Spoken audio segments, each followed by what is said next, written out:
షబ్జీ, ఏదైనా ఇంట్రెస్టింగ్‌గా చెప్పవా? రీసెంట్‌గా ఫేస్‌బుక్ కోసం మంచి ఇంట్రెస్టింగ్ బ్లాగ్ చదువుతున్నాననమాట. ఫేస్‌బుక్ 2008 టైం కల్లాను చాలా కంట్రీస్‌లో ఉంది కదా! దాని దగ్గర ఎన్నో పెటాబైట్స్ ఆఫ్ డేటా ఉందనమాట. ఇప్పుడు ఈ డేటా మొత్తం స్టోర్ చేయడం కోసం నా దగ్గర థౌసండ్స్ ఆఫ్ మైస్క్యూఎల్ సర్వర్స్ ఉన్నాయి. ఇప్పుడు ఈ మైస్క్యూఎల్ సర్వర్స్ అన్నిటి కోసం అది ఒక వందల కోట్లు ఖర్చు పెడుతుందన్నమాట. ఇప్పుడు ఫేస్‌బుక్ అనుకుంది మనం ఈ ఖర్చు తగ్గించలేమా అనుకుంది. సో, ఫస్ట్ అది ఏం చేసిందంటే మైస్క్యూఎల్‌లో ఒక 3 ప్రాబ్లమ్స్ ఐడెంటిఫై చేసింది. ఫస్ట్‌ది ఏంటంటే రైట్ యాంప్లిఫికేషన్. అంటే ఏంటంటే ఇప్పుడు మైస్క్యూఎల్‌లోని ఒక 2 కేబీ డేటా రాద్దాం అనుకున్నాం అనుకో, అది డిస్క్‌లోకి వెళ్ళి 2 కేబీ స్టోర్ అవుద్ది అనుకున్నావా? కాదు. 2 కేబీ కన్నా ఎక్కువ స్టోర్ అవుద్ది. ఎందుకంటే మైస్క్యూఎల్ అనేది B+3 వాడుద్దనమాట. ఇప్పుడు ఈ B+3లో ఏమవుద్దంటే నువ్వు ఒక రో ఇన్సర్ట్ చేస్తున్నావు అనుకో, ఆ రో మాత్రమే డిస్క్‌లో స్టోర్ అవుద్దనమాట.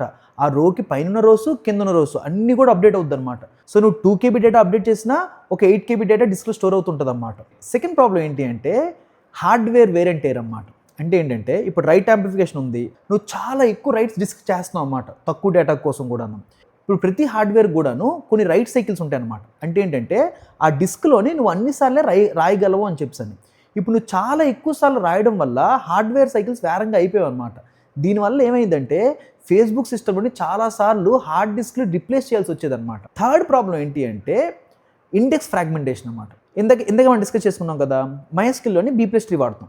ఇప్పుడు ఈ B+3లోని మన రోస్ అన్ని స్టోర్ అవుతాయి.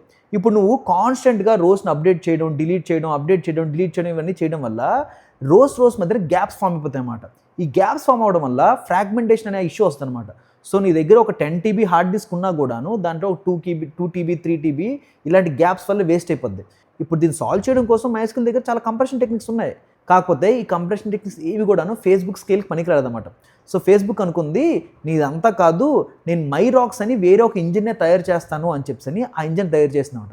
అది తయారు చేయడం వల్ల దగ్గరగా ఒక 60% కాస్ట్ రిడక్షన్ అయింది దానికి. ఇంట్రెస్టింగ్ కదా! నేను చిల్ అవ్వడానికి చెప్పమన్నా, చదువుకోవడానికి కాదు. అబ్బా! బానే ఉందిగా ఇది కూడా.